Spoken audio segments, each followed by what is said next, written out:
Being a journalist in 2018 is interesting. I think our fundamental purpose is exactly the same. It's just the climate around us has changed a little bit.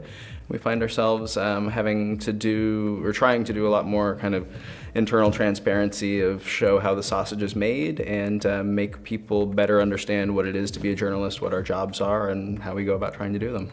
The Freedom of Information Act and specifically the California Public Records Act are integral to our jobs, especially as investigative journalists. They are the tool we use to get public documents and to get access to a host of information. Freedom of information is so important. I think the California Public Records Act summarizes it very well, just saying it's a necessary and fundamental right of every citizen to understand what the government's doing on their behalf and in their name. The California Public Records Act especially is a tool that we use regularly. I'd say hardly a week goes by that we don't file a request with somebody seeking information of some type.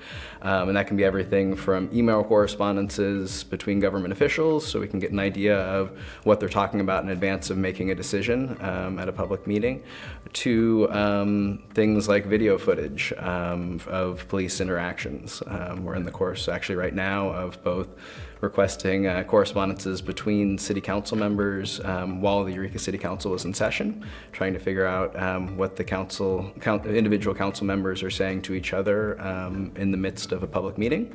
And we're also in the midst of requesting video of an officer-involved shooting that was rather controversial and led to an almost $1 million settlement.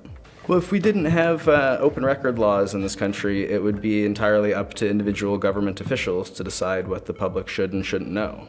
So we would be entirely at their whim of whether they wanted to share information, everything from the mundane of how much tax revenue was collected in a quarter to controversial policy decisions and exactly how they were made. It would be entirely up to individuals to decide what we should and shouldn't know.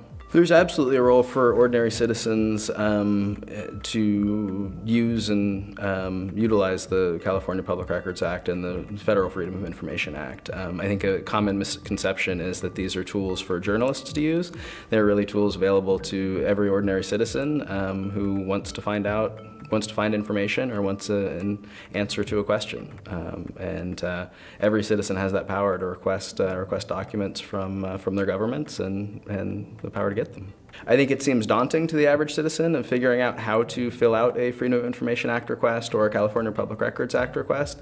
And there's two things I'd say to that. One is there's template letters available readily online that you can just customize to exactly the information you're asking and exactly who you're asking it of.